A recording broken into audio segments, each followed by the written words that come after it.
Salut tout le monde, c'est Blue, je vous retrouve après 2 semaines d'absence pour une nouvelle review sur Dragon Ball Super. Après la semaine passée où il n'y a pas eu d'épisode, on se retrouve aujourd'hui avec la review de l'épisode 53 qui a été diffusé ce week-end et donc je vais un petit peu vous dire ce qu'il y a à retenir dans cet épisode-là.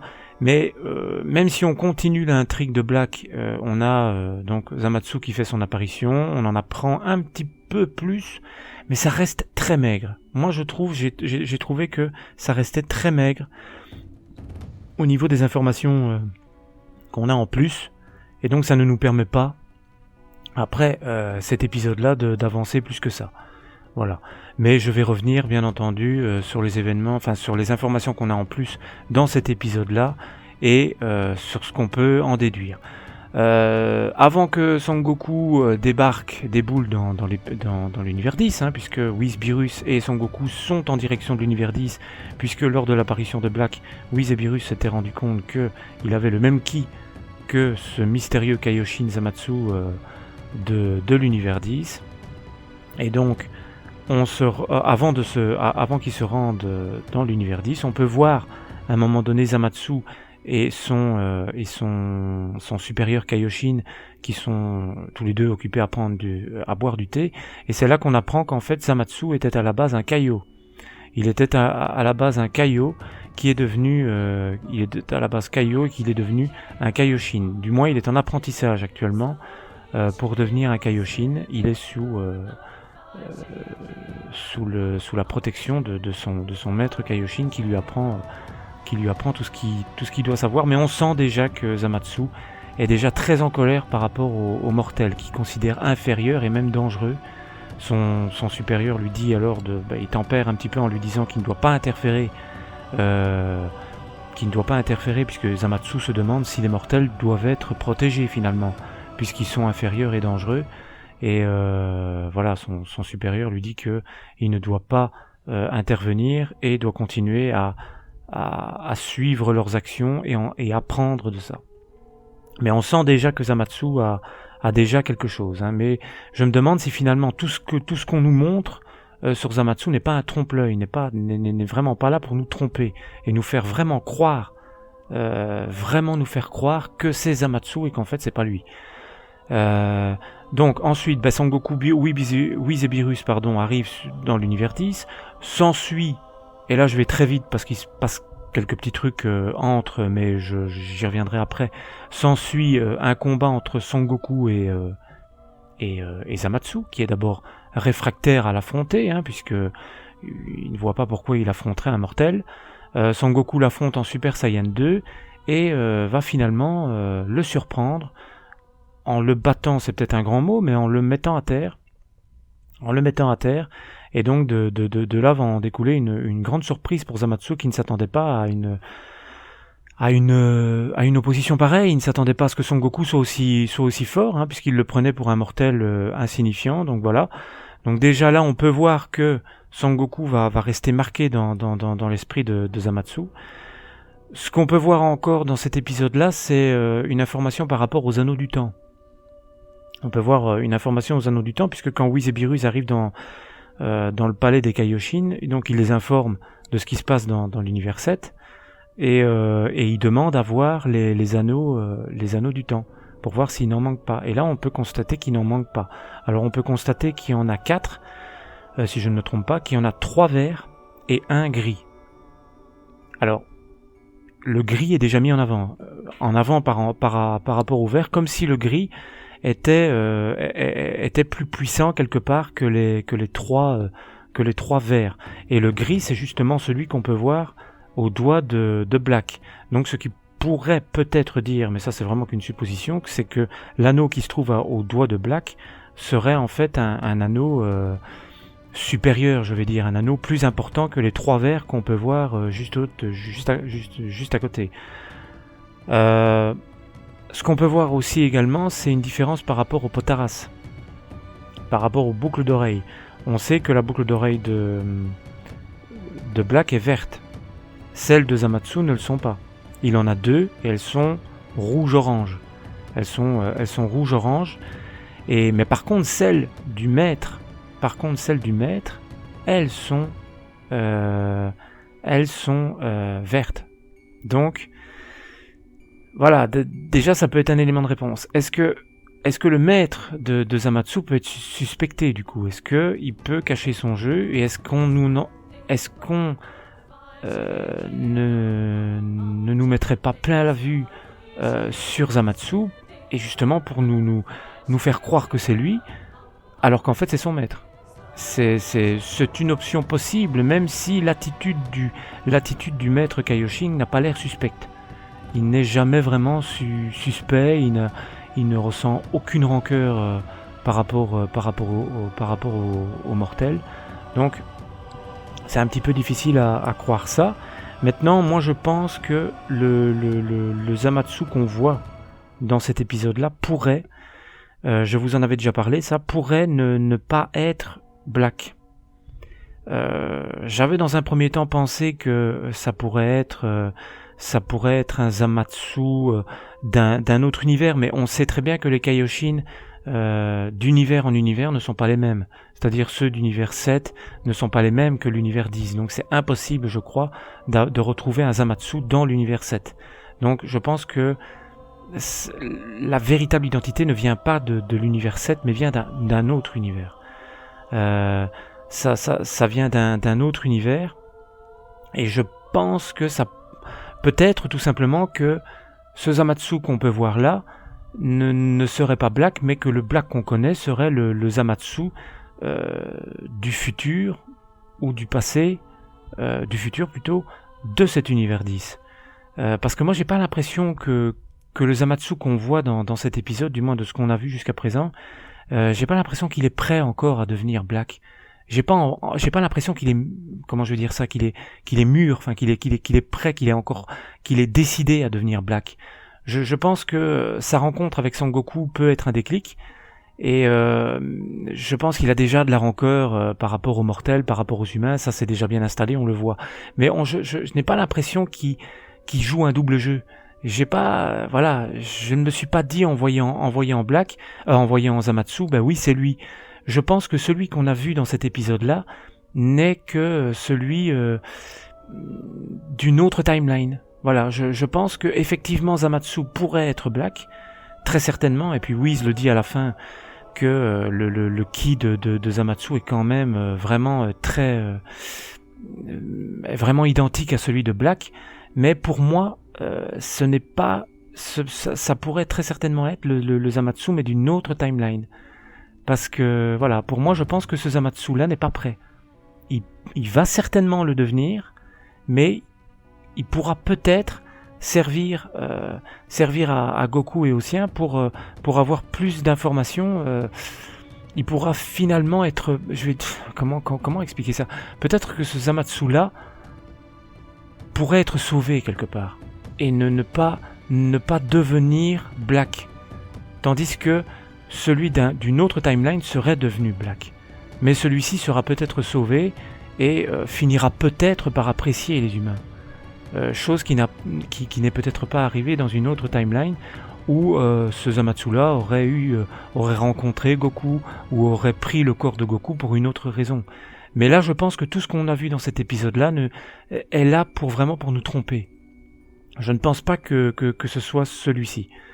Voilà, pour moi, c'est... Maintenant, après, il y a certainement une... Qu'est-ce qui a bien pu se passer pour donner naissance à Black? Une fusion, certainement. Une fusion avec le corps de Goku. Une fusion avec son maître. Peut-être qu'il a... Peut-être qu'il a progressé, qu'il est devenu plus fort, que le Zamatsu qui est devenu Black est plus fort que celui qu'on a vu maintenant, et qu'il a surpassé son maître, et qu'il aurait fusionné avec lui, ou voilà, pour devenir plus puissant. Mais pour moi, je suis presque catégorique en disant que le Zamatsu qu'on voit là n'est pas Black. Voilà. Pour moi, ça n'est pas Black. Et d'ailleurs, Son Goku le dit à la fin de l'épisode, qu'au moment où il l'a affronté, il a reconnu une similitude par rapport à Black, mais il y avait une petite différence. il y avait une petite différence. Et cette petite différence, parce qu'il n'explique pas réellement la différence, il n'explique pas la différence qu'il a ressentie. Pour moi, la différence qu'il a ressentie, c'est que c'est le même ki, mais pas au même niveau de puissance. Pour moi, ce Zamatsu-là est un Zamatsu amateur, un Zamatsu encore à l'énergie très peu élevée. Et par rapport au Black, qui serait Zamatsu, mais un Zamatsu beaucoup plus fort, beaucoup plus puissant. Ou alors je me trompe carrément et il s'agit bien de lui qui joue un double jeu. Ça c'est possible, mais j'ai pas l'impression qu'il joue un double jeu. Voilà. Pour moi, ça reste encore un petit peu flou, hein, bien entendu. C'est très très difficile de dire encore catégoriquement si c'est lui ou pas. Pour moi, c'est encore trop maigre. C'est impossible à savoir. Mais pour moi, je pencherais plus vers le fait que ça n'est pas lui. Que c'est lui sans être lui. Vous me suivez? C'est une question de timeline, quoi. Voilà. Pour moi, ça n'est pas celui qu'on voit là dans cet épisode. Voilà. Là, on est dans le présent, mais pour moi, ça pourrait être un Zamatsu futur, un Zamatsu plus fort, qui aurait eu le temps d'être encore plus en colère par rapport aux mortels et qui serait donc devenu Black. Là, on a affaire à un Zamatsu qui est sur le point de devenir Black, qui n'est pas loin de le devenir, mais qui ne l'est pas encore. Et ce qui explique le fait que les anneaux du temps sont tous là, puisque ça n'est pas... voilà. Maintenant, il est possible que je m'en mêle les pinceaux complètement dans les timelines, dans les univers parallèles, et que je raconte de grosses conneries. Si c'est le cas, vous me le dites dans les commentaires, mais je pense que ça aurait son sens par rapport à la suite, oui. Dites-moi vous dans les commentaires ce que vous pensez de ça, ce que vous pensez par rapport à ce qu'on a vu dans cet épisode. Qu'est-ce que vous pensez de Zamatsu? Il n'a pas l'air méchant. Je veux dire, on voit qu'il a une rancœur par rapport aux mortels, mais on sent qu'il est récupérable. Et on sent qu'il y a un truc qui n'est pas vraiment néfaste en lui. Il n'est pas vraiment foncièrement mauvais. Mais par contre, si on a affaire à un Zamatsu futur, d'une autre timeline, ça pourrait être le cas. Voilà. Là, ça pourrait être le cas, parce que là, sa rancœur envers les mortels a mûri et est devenue vraiment très très forte. Mais là, sa rencontre avec Son Goku, qui n'est certainement pas arrivée dans une autre timeline où Black est né, aurait peut-être changé la donne. Et aurait peut-être changé les choses. Voilà, tout simplement. Mais je pense qu'effectivement, la réponse par rapport à l'identité de Black se situe dans l'univers 10, je pense. Puisque on l'a bien vu. On l'a bien vu que les Kaioshin ne sont pas les mêmes. Les Kaioshin ne sont pas les mêmes d'univers en univers. On l'a vu avec l'univers 6, c'est pas les mêmes. L'univers 7, c'est pas les mêmes. L'univers 10, c'est pas les mêmes. Donc, à mon avis, ça se situe... La vérité se situe dans l'univers 10, parce que sinon je vois pas l'utilité de ce voyage. Je vois pas pourquoi il l'aurait fait. Voilà, je pense avoir fait le tour un petit peu des différentes petites choses qu'on pouvait retenir dans cet épisode-là, par rapport aux Potaras, par rapport aux anneaux du temps qui sont toujours là, mais quelle est la différence en fait? Je l'ai déjà dit tout à l'heure, mais quelle est la différence entre ces deux couleurs? Un seul anneau du temps gris et les autres verts. Moi, je pense sur le fait que l'anneau du temps gris est plus puissant, est plus fort. Donc, ce qui voudrait dire que Black a un niveau de puissance ou un niveau d'autorité plus forte. Donc, ce qui voudrait dire que Zamatsu n'est peut-être pas autorisé à utiliser cet anneau du temps en l'état actuel des choses. Même à le voler, peut-être qu'il est pas que c'est compliqué, quoi. Donc voilà, il doit certainement y avoir une fusion qui est intervenue, et ou alors on a simplement affaire à un Zamatsu d'une autre timeline, je le répète, qui a plus d'autorité, qui est devenu un Kaioshin supérieur et qui est donc plus fort et qui a donc accès à ces anneaux du temps. Voilà. Ça, c'est pour l'intrigue Black et Zamatsu. Je pense avoir fait le tour. Je pense que on n'a rien d'autre à dire par rapport à ça. Voilà. Maintenant, lâchez-vous dans les commentaires et dites-moi ce que vous pensez de ce personnage. Est-ce que vous avez compris dans cet épisode-là. Voilà, dans cet épisode-là, il n'y a pas grand-chose d'autre, hein. Il y a une petite aparté avec Trunk sur Terre, qui va faire la rencontre vite fait de la femme de Krillin, hein. On avait oublié, hein, ça, on avait oublié, il a rencontré Gohan, mais on avait oublié que il ne savait pas que Krillin sortait avec, que Krillin était le mari de C-18. Alors ça crée une petite situation un petit peu rocambolesque où on peut voir Trunk qui apprend qui est la femme de Krillin, et dans un premier temps il est en colère, mais après il se rend vite compte que la C-18 qu'il a en face de lui et la C-18 qu'il a tuée dans son univers n'est pas du tout la même, quoi. Donc voilà, il y a juste ça, parce que le reste je passe outre, parce que c'est pas intéressant et ça ne nous apprend absolument rien. Par contre, petite information par rapport à la preview de l'épisode 54. Ça peut être intéressant puisqu'on peut voir que dans cet épisode-là, on n'aura pas forcément d'informations supplémentaires par rapport à Black. J'en ai peur, mais on pourra voir l'entraînement. Et ça peut être intéressant pour la suite des combats, puisqu'on sait que Trunk, en l'état actuel des choses, il est un peu juste. Il n'est pas assez fort pour défier Black. Et Vegeta va se charger de son entraînement. Et Vegeta va carrément l'entraîner en Super Saiyan Blue. Ce qui va peut-être, nous permettre d'espérer voir un jour dans la série un Trunks en Super Saiyan Blue. Pourquoi pas, si son père a bien pu y parvenir tout seul, sans aucune aide, pourquoi pas Trunks, puisque finalement on ne sait pas exactement le niveau caché de Trunks. Après tout, c'est le fils de Vegeta, donc il est tout à fait capable d'y arriver, je crois. Donc ça pourrait être une bonne surprise. En tout cas, je pense que Trunks va être plus puissant dans les épisodes à venir, et ça c'est chouette. Je trouve que c'est chouette. L'épisode précédent nous avait annoncé un Son Gohan, un Son Gohan ridicule du début à la fin, je crois. Mais là, ici, avec Trunks, ça peut être cool de le voir s'entraîner avec son père et de devenir peut-être par la suite un Super Saiyan Blue, du moins un Super Saiyan 3. Pourquoi pas, pardon.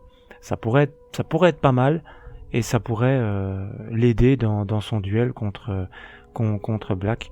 Mais je pense que on n'a pas fini de voir des power-ups dans cette série, et je suis sûr qu'on aura des transformations différentes, qu'on aura une transformation peut-être pas supérieure au Super Saiyan Blue, du moins différente, puisqu'on sait que les transformations divines sont un peu différentes, mais peut-être que Trunks va aller à un stade différent, je sais pas, ça reste un Saiyan, donc je sais pas. Maintenant, voilà ce qu'on peut noter sur cet épisode-là. Et ma foi, il y a une petite information que j'avais laissée pour ceux qui suivent un petit peu, pour ceux qui sont abonnés à ma chaîne, à ma page Facebook. Je vous avais lâché une petite information comme quoi il y avait un petit spoiler éventuellement qui aurait pu être lâché sur la prochaine transformation de Black, qui nous montre par rapport à des artworks qui sont sortis sur des cartes au Japon, et qui nous montrerait la prochaine transformation de Black, qui aurait les cheveux roses. On en reparlera certainement plus tard, hein, mais moi je suis contre cette transformation-là, parce que ce serait complètement ridicule. Premièrement, la surenchère de couleurs dans les cheveux, ça va bien à un moment donné, mais il va peut-être falloir arrêter, hein. On va peut-être pas faire toutes les couleurs existantes comme ça non plus, hein, parce que pour finir, ça va perdre de son charisme, ça va perdre de son sens. Et puis le rose, je suis pas sûr que ça soit judicieux, hein. Le vert fluo ou le je ne sais pas moi, je sais pas moi, n'importe quelle autre couleur, hein, mais le violet, tout ce que vous voulez, mais le rose, ça paraît un petit peu bizarre, quoi. Voilà.